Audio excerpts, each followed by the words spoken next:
Hello, Ram Ram sir. चलो भागवत गीता के प्रथम अध्याय का महात्म्य प्रारंभ करते हैं अपन। एक समय पार्वती जी ने पूछा, हे महादेव, किस ज्ञान के बल से आपको संसार के लोग शिव कर पूछते हैं? मृग छाल ओढ़े, अंगों में शमशान की विभूति लगाए, गले में सर्प और मंडों की माला पहने हुए, इनमें से तो हमें कोई भी पवित्र नहीं दिख रहा, फिर भी आप किस ज्ञान से पवित्र हो? वह आप कृपा कर कहिए। श्री महादेव जी बोले, हे प्रिय सुनो, गीता ज्ञान को हृदय में धारण करने से मैं पवित्र हूँ और उस ज्ञान से मुझे बाहर के कर्म व्यापते नहीं। तब पार्वती ने कहा, हे भगवान, जिस गीता ज्ञान की आप ऐसी स्तुति करते हैं, उनके स्वर्ण करने से कोई कृतार्थ भी हुआ है? तब महादेव जी इस ज्ञान को सुनकर बहुत जीव कृतार्थ हुए हैं, आगे भी होंगे। मैं तुमको एक पुरातन कथा कहता हूँ, तुम सुनना।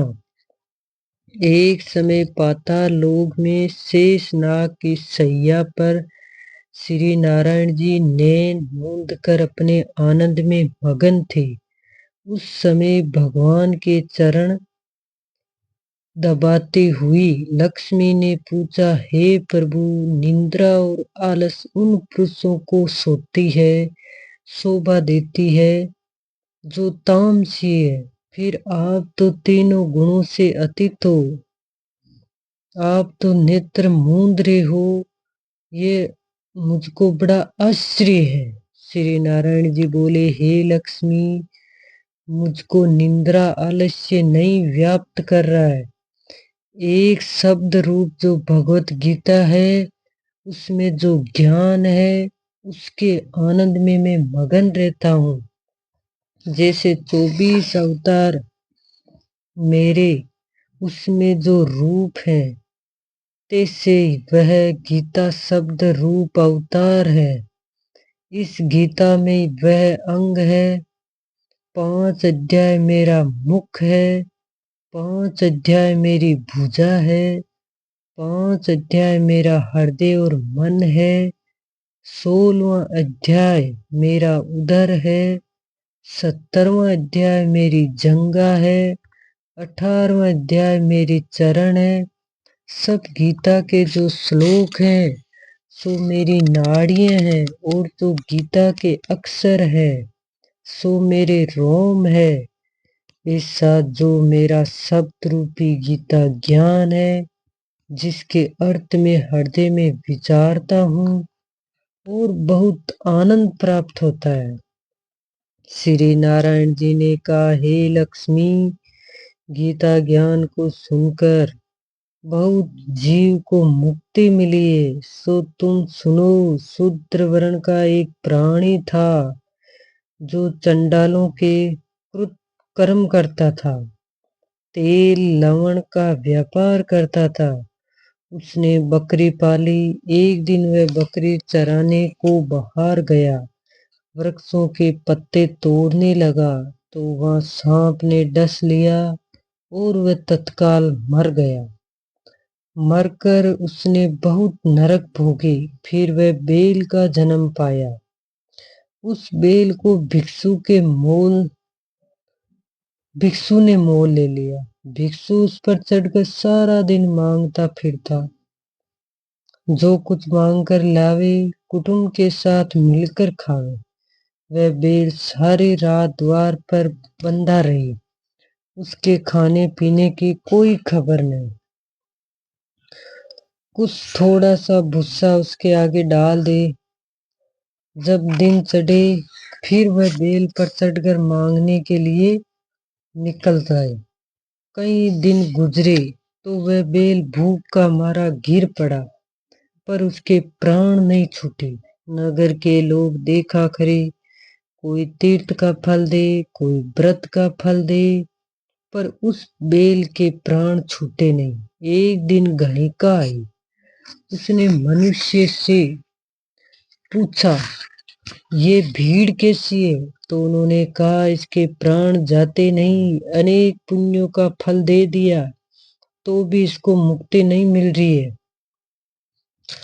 तब गणिका ने कहा, मैंने जो किया उसका फल बेल के निमित्त दिया। इतना कहते ही बेल को मुक्ति हुई। तब बेल ने एक ब्राह्मण के घर में जन्म लिया। पिता ने उसका नाम सुशर्मा रखा। जब बड़ा हुआ तो माता पिता ने उसको पढ़ाया। उसको पिछले जन्म की शुद्ध रही। इसने एक दिन मन में विचार किया, जिस गणिका ने बेल की योनि से मुझे छुड़ाया उसके मैं दर्शन करूं। विप्र चलता चलता वो ब्राह्मण गणिका के घर पहुंच गया और कहा, तुम मुझे पहचानती हो? गणिका ने कहा, मैं नहीं पहचानती। तुम कौन हो? मेरी तेरी क्या पहचान? तू ब्राह्मण में वेश्या। तब ब्राह्मण ने कहा, मैं वही बेल हूं जिसको तुमने अपना पुण्य दिया। तब मैं बेल की योनि से छूटा। अब मैं ब्राह्मण के घर जन्म लिया हूं। तू अपना वह पुण्य बता जिससे कि मुझे बेल की योनि से मुक्ति मिली। तब गणिका ने कहा, मैंने अपने जाने कोई पुण्य नहीं किया, पर मेरे घर एक तोता था, वह कुछ पढ़ता, मैं वह वाक्य सुनती और कुछ पुण्य का फल मैंने और वही पुण्य का फल मैंने तुझे निमित्त किया। तब ब्राह्मण बोले, उस तोते से पूछा कि तुम सवेरे क्या पढ़ता है? तोते ने कहा, मैं पिछले जन्म में ब्राह्मण का पुत्र था। पिता ने गीता के पहले अध्याय का पाठ सिखाया था। एक दिन मैंने गुरुजी से कहा, मुझको तुमने क्या पढ़ाया? तब गुरु ने मुझे श्राप दिया कि तू सुआ हो जा। तब मैं सुआ हुआ। एक दिन फंदक मुझे पकड़कर ले गया। एक ब्राह्मण ने मोल लिया। ब्राह्मण भी अपने पुत्र को गीता का पाठ सिखाता, मैंने भी वो पाठ सीख लिया। एक दिन ब्राह्मण के घर चोर घुस गए। उन्हें धन प्राप्त नहीं हुआ तो मेरा पिंजरा उठाकर ले गए। उन चोरों की ये गणिका मित्र थी। मुझे इसके पास ले आए। सो मैं नित्य गीता का पाठ करता हूँ और ये सुनती है। गणिका की समझ में आता नहीं है। मैं पढ़ता हूँ, वही पुण्य तेरे निमित्त किया है। सो हे लक्ष्मी, गणिका ने भी भले काम ग्रहण किया है। नित्य प्रति स्नान करे और गीता के प्रथम पाठ करे, इससे उसकी मुक्ति हुई। श्री नारायण जी ने कहा, हे लक्ष्मी, जो कोई अनजान कर भी गीता का पाठ करे या श्रवण करे, उसको भी मुक्ति मिलेगी। बोलो भगवत गीता की जय। राधे कृष्ण की जय। सब ज्यादा से ज्यादा इसको सुने, लाइक करे, शेयर करे। ओके, राम राम से।